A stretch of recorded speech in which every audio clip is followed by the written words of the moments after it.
Good morning বন্ধুরা, এই বেলার থেকে আজকে ব্লগটা শুরু করলাম।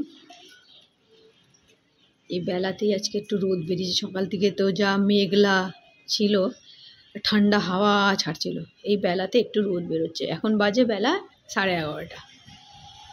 তো এখন থেকে ব্লগটা শুরু করলাম। এই যে আমার বাড়ির চারিপাশটা, সামনের দিক।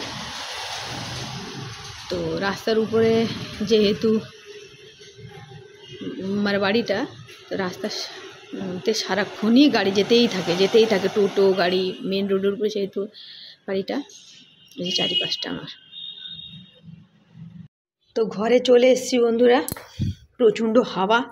আর সকালে তো জানলাগুলি খোলা যায় না, আর লাইট জ্বালিয়ে থাকি। আর এখন বেলা হয়েছে, যেহেতু একটু রোদ বেরিয়েছে, হাওয়া আছে সাথে সাথে, তো রোদ বেরিয়েছে, জানলাগুলি ভাবছি এবারে একটু খুলে দেবো। তো চলো জানলাগুলি খুলি। এই যে জানলাগুলি সব খুলে দিলাম।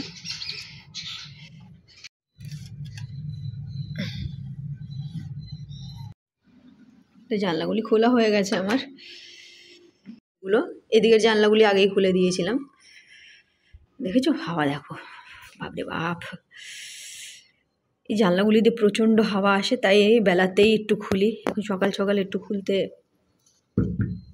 ঠান্ডা বেশি লাগে বলে একটু বেলাতেই খুলি। তা রোদটা আজকে একটু বেরিয়েছে, তার সাথে হাওয়াও ছাড়ছে।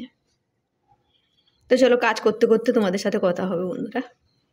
ঘরদোর আমার ক্লিন করা হয়ে গেছে। আর যেহেতু বেলা বাড়তে চলেছে, এবার তো রান্নাও বসাতে হবে। তো ঘরটা সব পরিষ্কার করে, ঘরদোর সব মোছা টোচা করে এবারে এসে গেছি রান্নাঘরে রান্না করতে। তো এবারে ডালটাকে সম্বার দিচ্ছি আর পেঁয়াজ ফোড়ন দেবো যেহেতু ডালে, তাই একটু শুকনো লঙ্কাটাকে আগে একটু ভেজে নিচ্ছি।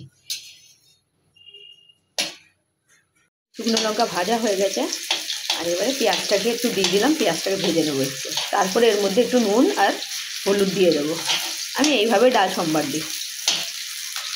নুন আর হলুদ দেওয়া হয়ে গেছে, একটু নাড়াচাড়া করে এবারে দিয়ে দেবো ডাল। ডাল দেওয়া হয়ে গেল। আর আমরা যেহেতু মুসুর ডালই খাই, তাই আমাদের ডেইলি মুসুর ডাল একদম বাঁধা। এবারে ফুটলেই নামিয়ে দেবো। তো ডাল আমার হয়ে গেছে, এবার একটু ভাবছি একটু আলু ভাজবো, ব্যাস। আজকে রান্না এতেই আর মাছের তেলটুকু করেছি, ব্যাস। তো আমার স্নান কমপ্লিট, আর জামা কাপড় মেলা হয়ে গেছে।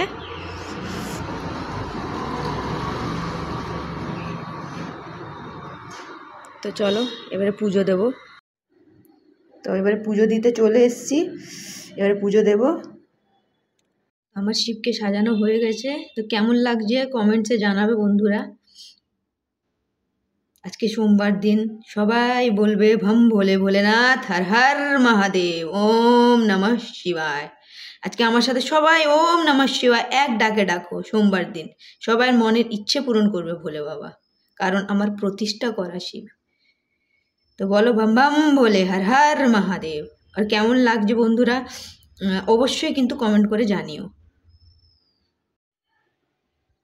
তো আমার মোটামুটি পূজা দেওয়া শেষ। দেখো তো আমার বন্ধুরা আমার আসনটা কেমন লাগছে, ঠাকুরের আসন। আমার বড় মা, আমার গণেশ, আমার শিব, আমার কালী, আমার লক্ষ্মী সব রয়েছে আমার আসনে। আমার জগন্নাথ, দেখো কেমন লাগছে আসনটা সাজানোটা কেমন হয়েছে, তো কমেন্টস করে জানিও বন্ধুরা। তো হয়ে গেল পুজো দেওয়া। তো চলো এবারে প্রেসারে ভাত বসানো হয়েছে, ভাত দেখব। তো বন্ধুরা এই সব কাজ শেষ হলো, তো প্রায় সন্ধ্যাই হয়ে গেছে। আর এবারে সন্ধ্যা দেব আমি একটু পরেই।